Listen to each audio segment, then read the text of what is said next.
Welcome back to Science and Sports. Today I'm joined by Dennis Vollebregt, head coach of the Netherlands U18 national team. We're talking about youth development today, performance culture, and how Germany and the Netherlands approach building the modern hockey athlete. A quick heads up, there were some minor audio issues on my end, so I'm a bit quieter than usual. That should be fixed for the next episode. Thanks for tuning in. Leave a like, a follow, and a rating, and let's get started. This podcast is presented by Like Me, your partner for social media and online marketing from Weiden, and Praxis im Salzhaus, your contact for physiotherapy and health in Altenstadt. Welcome back to Science and Sports, my podcast all about sports science, performance, and today also about the athletic development. My guest today, Dennis. Dennis, hi and welcome back. We already met a couple of weeks ago at the World Championship, the Ice Hockey World Championship in Stockholm. So I'm very pleased to have you on my show and talk a little bit with you today. First of all, can you give me a brief introduction about yourself and what you're currently working on? Yeah, sure. Well, first of all, thanks for the invitation. I'm really looking forward to this talk. Yeah, my name is Dennis Vollebregt. I'm the coach for the U18's national team in the Netherlands, and I'm assistant coach at Unis Flyers in Heerenveen, and that's also the place where I'm living at, pretty close by the rink. I'm 38 years old, and I'm from the Netherlands. Thank you so much for the introduction. I briefly mentioned that we met a couple of weeks ago in Stockholm. We sat at the same table, we talked a little bit on the lunch breaks and during the talks, and we had like a similar interest in the different development strategies. I'm from Germany and I also work as a athletic coach for the under 17 national team. And like you just said, you were working as the head coach for the under 18 men's national team in the Netherlands. So we thought it would be a good topic to discuss a little bit about the strategies, the philosophies of the different countries. For you as a head coach, what's your like strategy to develop those young players?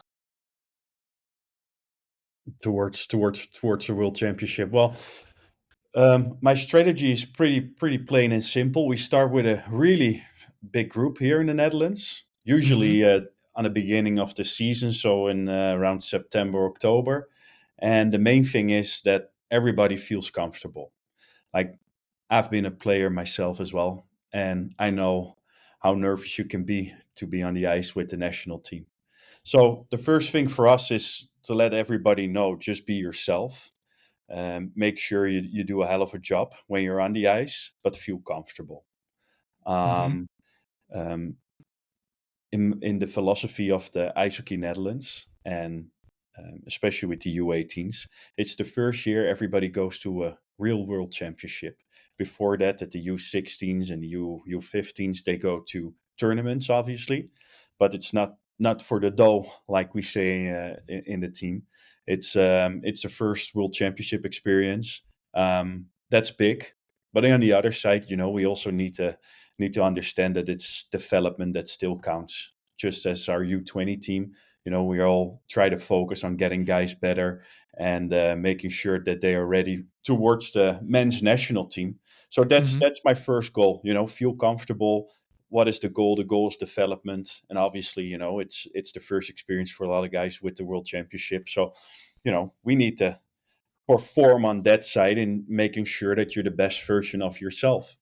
So we start with a big group. The big group focuses on ice practices, dryland practice, and that's for us as a coaching staff. We can see, how are guys looking skills wise, how are guys looking mentally wise, and from that we drop it down every month towards a smaller roster, Mm-hmm. and usually towards the end of December we want to make sure that we have the we go down to like 25 guys. So then to the final roster. Yeah, well, Okay.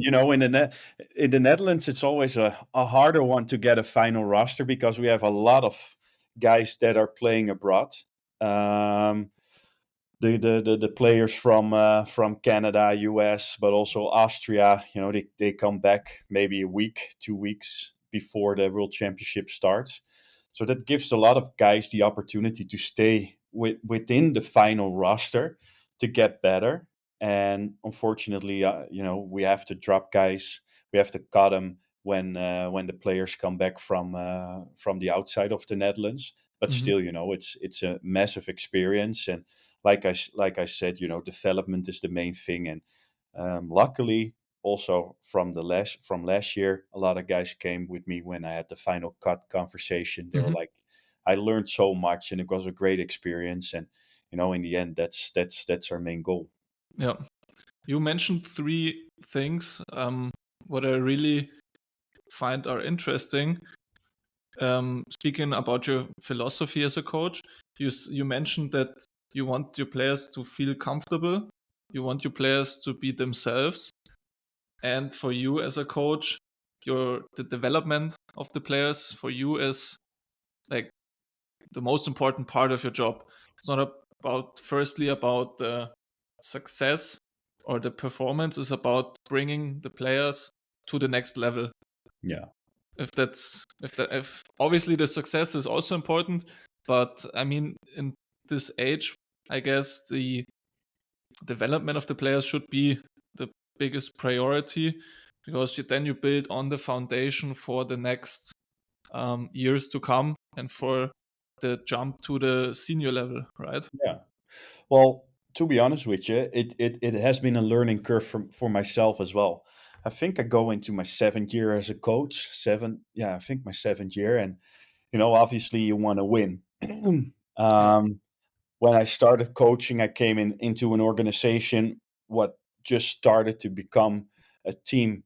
And by the way, they are pretty successful at the second league level now in the Netherlands. But it was mainly focused on getting that team atmosphere. It was a group that was already playing for a long time with each other, Hmm. and you lose a lot of games. And the Yeah. year after, the team becomes better, and finally you make the playoffs, and you get beaten in the first round in the playoff. Oh shit!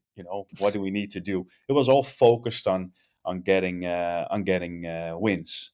Hmm. Um, and to be honest with you, they were focusing on getting a better organization, and they did a great job with it. Then I make the switch to Heerenveen, where I'm coaching at now. Hmm.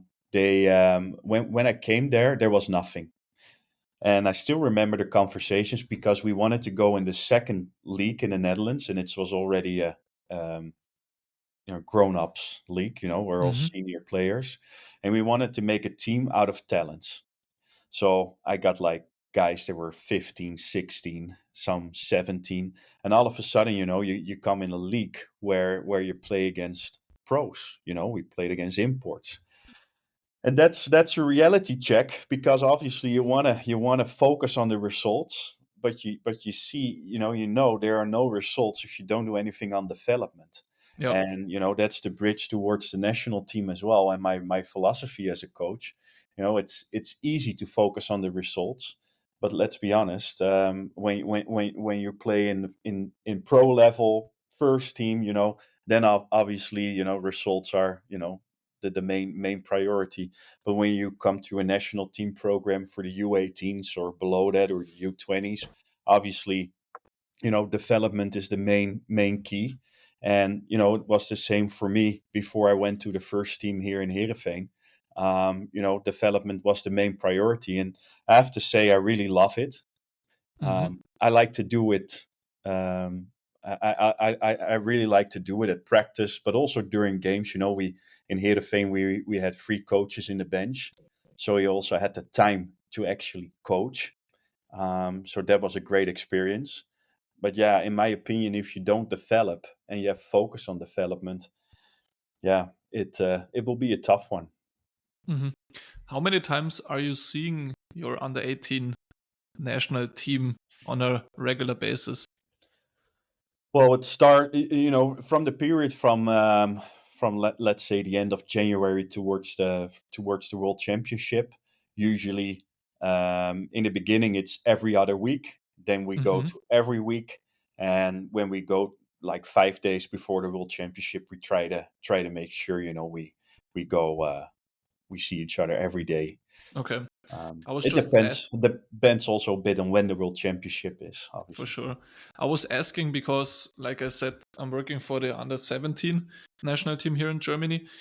And it's, I guess, the same as in the Netherlands, like you said, that you have tournaments at those age groups. We don't have a world championship, so we only see each other 3 or 4 times a year for, like, let's say 5 to 10 days. So it's hard to really build a relationship with the players. Obviously, I'm not a head coach, I'm the athletic coach for that team, but it's hard to work with them because then they go back to their clubs and play on the league level. But I think it's pretty interesting if, for in your case now with the under 18s, that you see them more regularly than I do.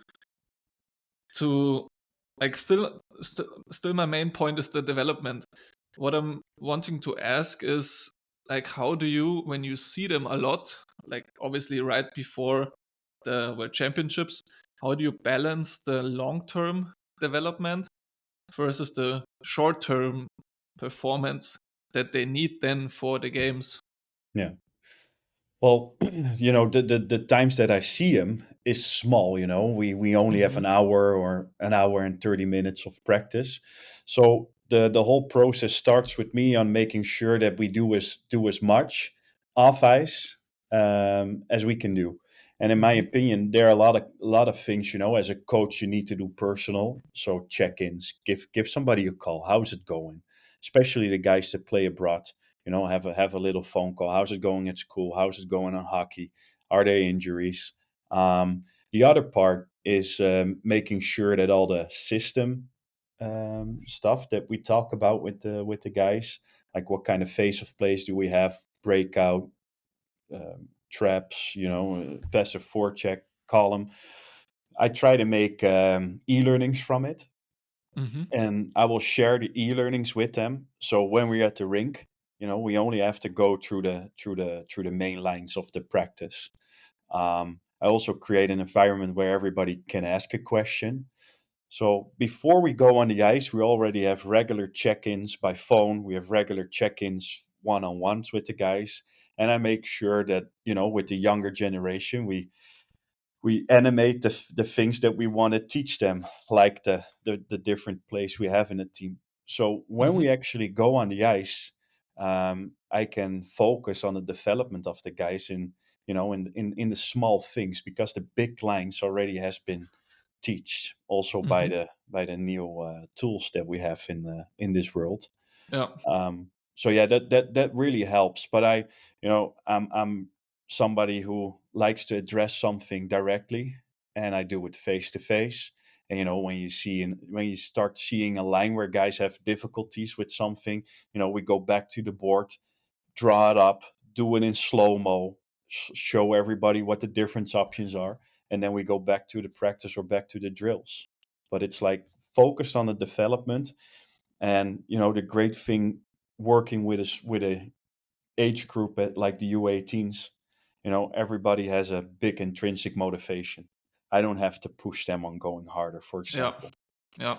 I recently had also a good talk with a fellow speaker we both attended at the symposium in Stockholm, Nick Rothwell, and he talked in the symposium about the coaching the whole aspect of the human, and I think it goes hand to hand also with what you just mentioned, speaking the same language as the players, because it's important that they know what you want from them, but that you're also interested in their personal lives and what's going on with family, with friends. You don't have to be their best friend, obviously, but you have to be more than just a coach. You have to be a role model. Yeah, And I think that's perfect what you said and described, that you have to have this right attitude, a good relationship with the players, and also, like, integrate yourself as a coach into their routines so they can build trust for you. And then it's obviously, when you flip it around, easier to develop them, because then they will really follow like what you want from them, if that makes sense. You want to have a safe environment, and I think one of the best things that we did last World Championship, and I don't know, I didn't had already in my booklet that I wanted to do it, but last World Championship we played really well, but the results weren't there. And I saw the group. Obviously you see the atmosphere in the group is going down a bit. So Mm-hmm. we sat down with the whole group. I gave them all a piece of paper, and I made small. I said, make small groups with each other, and what goes right, and tell me why it goes right. What goes wrong, tell me why it goes wrong. And ask a question. What question do you have for the group?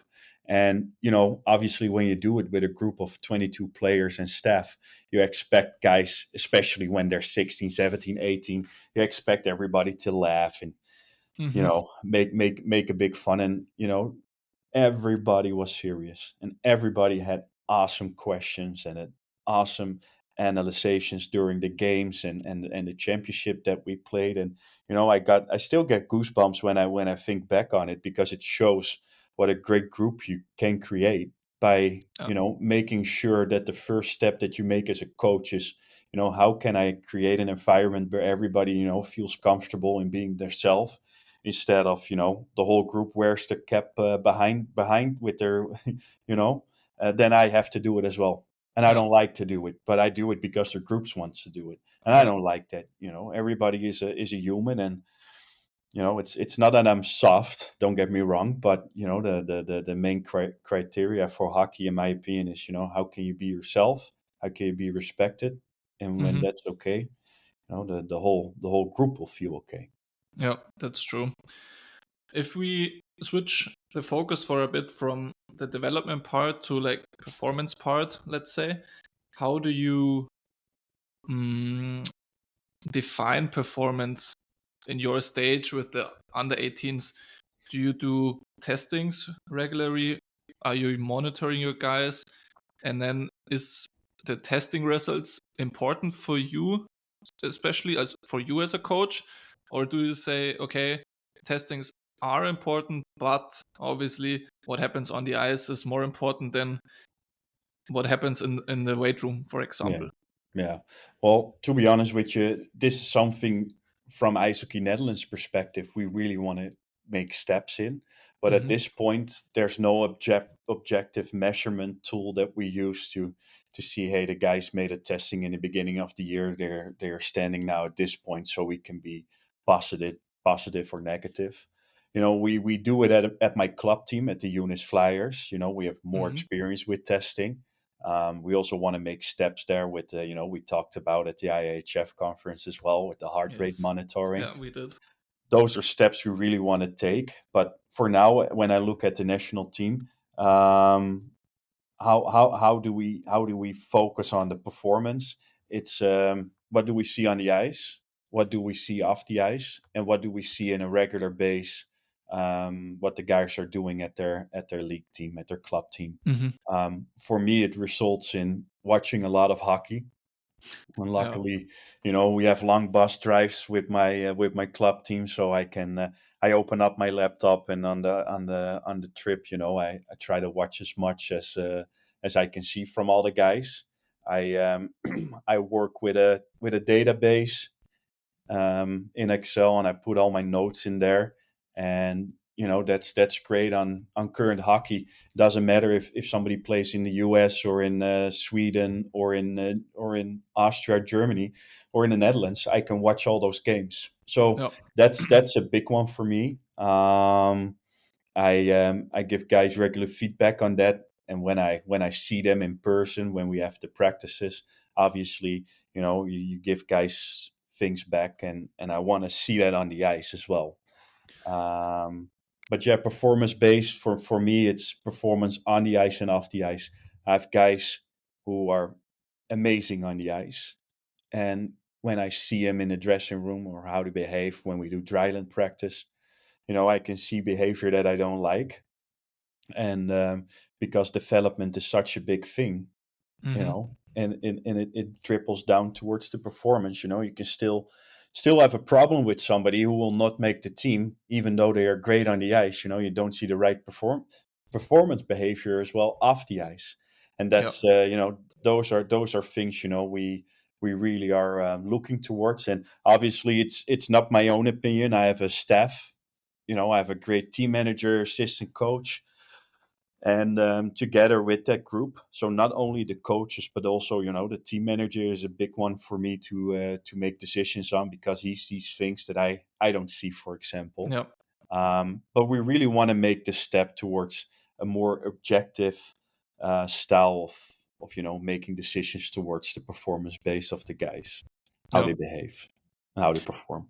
Can you share some metrics?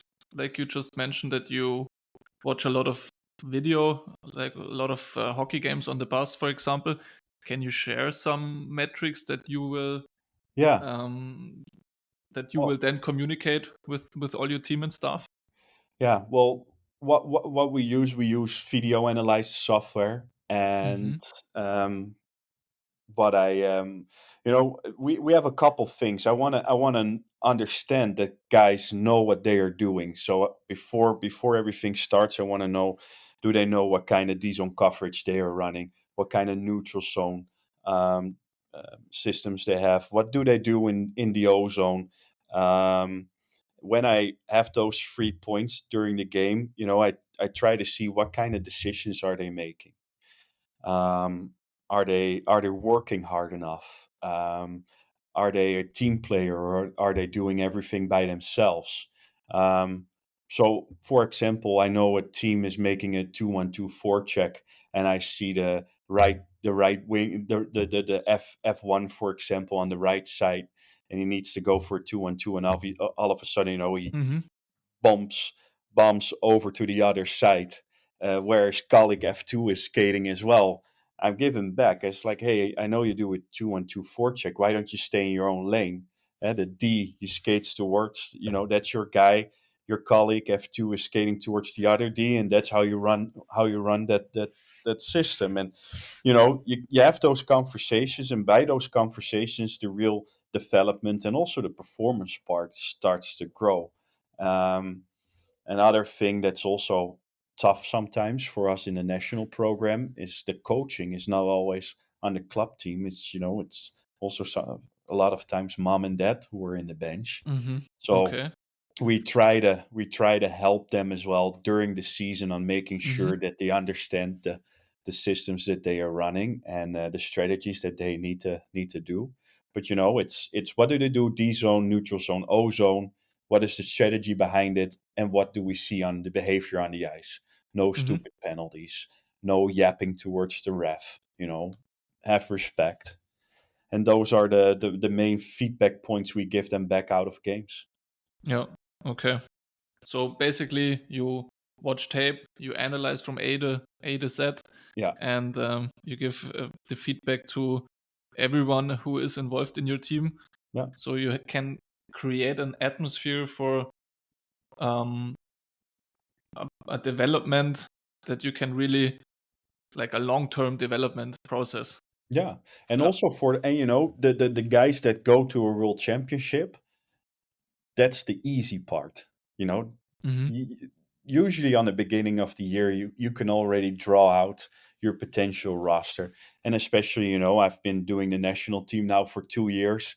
Before that, I've been with the 15s and 14s and 16 on the ice, so I know a lot of guys. Hmm. But the easy part is the big talents. Everybody already Yeah. knows. But I'm also focusing within the coaching on I don't want a first line player in my fourth line. Hmm. I've always been a hardworking hockey player. I didn't have any talent. The only thing that I had was working hard, and I was big. Hmm. Um, so my inner love is towards the third and the fourth line, Yeah. and we win games, and it doesn't matter which team it is, if it's the national or the clubs that I coach on. It's how do you make sure you win games? Well, you win games with four lines, and our goal as coaches, and it's also in the national team program, is how do we create the right balance. And I think the hardest part is, because I don't care if somebody went to a world championship with the year before. I go with a blanco sheet. These are guys that can play first line. These are guys that can play second line, PK, power play. And Hmm. the main thing is, how do I select players with the right mindset, with the right skill set to play in those different spots in the team? And yeah, that's the toughest job, to be Yeah. honest with you. Yeah. Oftentimes you would rather pick a player who's less talented, but a better person in the group than someone who like is a perfect hockey player, but is like, how do you say it, is like toxic Yeah. towards Well, your teammates. but even the step before that, I have guys. Last year I had the same. I had a player who was really amazing and great skill, skating technique, everything was fine. But in the end, I need to make a decision. And do I, as a coach, feel comfortable with him playing in my third line and being the guy I want on PK? And, I know for sure next year, this guy will play first line and he will probably play power play as well. But at this point, I saw another guy who I felt more comfortable with playing in a third line, playing on a PK position. And, then in the end, you make a decision on also, and that's the feeling you get by working with them for a season is, do I feel comfortable with him on that spot? And that has nothing to do with talent. Hmm. It's can they play that role? And Yeah. usually, when they play in their club team in a third line, work hard, grind it out, go on the ice less 5 minutes of a period, making sure there are no goals against. That's a different mindset than being in the first line and scoring goals. Yeah. Yeah. For sure. Dennis, before we wrap the episode up, I have maybe one or two more questions to you. Can you give me some of your tools or some of your um, metrics, variables, practices that have worked for you while working for the under 18 national team in terms of communication or in terms of the development, like we discussed the whole episode now? Yeah. Well, I think the biggest difference, and maybe it's easy to say, but the biggest difference was, looking and talking to other people in a hockey environment. Hmm. I I had an opportunity to go to the Oberliga team of Tilburg for Hmm. a whole week, and they had Doug Mason there as a coach. Well, obviously, he coached on a lot of big teams in Europe, and I had the opportunity from him to go with him for a full week. Didn't matter. I could sit with every conversation, every video analysis, making the drills, and he told me, I always make sure I look at other coaches how they are running practice and talk to them. That was for me the biggest eye opener. I start doing that as well, and that made a real difference. Um, the other thing is for me is, it's in the end, I'm a big believer of the you win games during practice, not at the game itself. Hmm. um, I see a lot of coaches making practices out of ice hockey systems, and grabbing a drill from the internet and put it in your practice plan. And for me, it's something I don't believe in. For me, it all starts and it all ends with the right Hmm. analyzation of the game. Yeah. So video analyzation creates points towards the team that you need to work on. Those points I also use to make the right drills for practices, and I think that's the main one. Hmm. It starts and it ends there. And Yeah. for me, analyzation is the biggest one.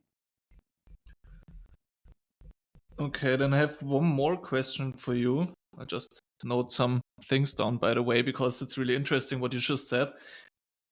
To wrap it up, your takeaway from the episode, or let's turn it around the question.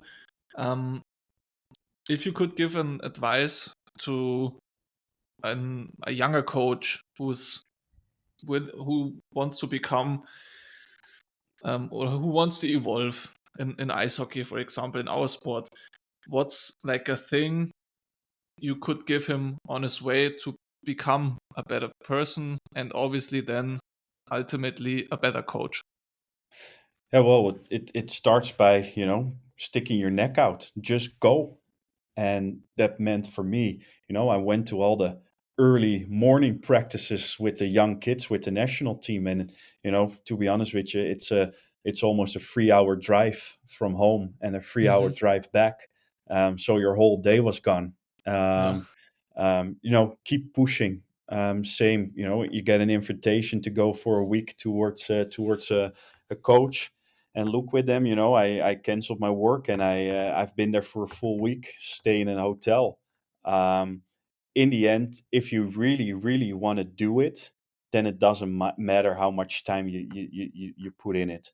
Um, so my biggest tip or takeaway to give to somebody who wants to do it, is it something you do because of the outside world, or is it like a real intrinsic motivation that you want to coach? And I think at first you have to experience it also a little bit, but my main tip would be, go go to the rink, watch drills, watch practices, and it doesn't matter if it's a coach for U13 or for a first pro team.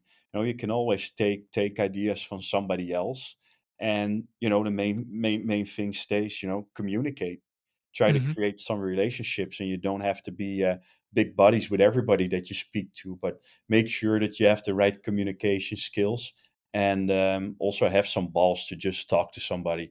I also, to be honest with you, I went to the IIHF conference, and I was there by myself towards Sweden. And you go there, you're like, oh shit, I hope I people I see some people, and I can have some conversations. But if you're open and look at the relationship we created, and now we're in That's a true. podcast. That's true. So stick your neck out, have Yeah. fun, and do the work. I think a lot of people want to be in the bench, but don't want to do the work. And in the end, coaching takes a lot more time than playing. Yeah, for sure. For sure. I'm right there with you. Nothing more to add from my side. Dennis, I will put everything about you, about your work in the description down below so people can check it out and get a little bit more information on you and on your work. From my side, thank you very much for joining me today.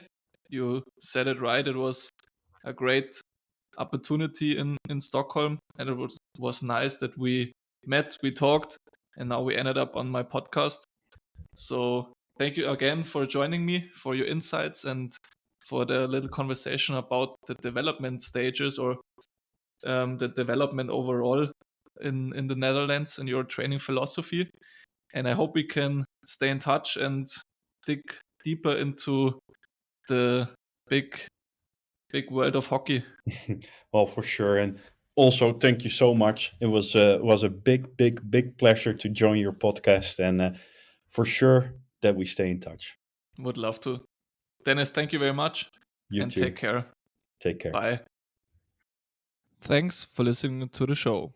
If you enjoyed this episode, make sure to follow the podcast, leave a rating or comment, and share it with someone who loves sports science. And for more content, follow me on Instagram at science_in_sports_. See you in the next episode.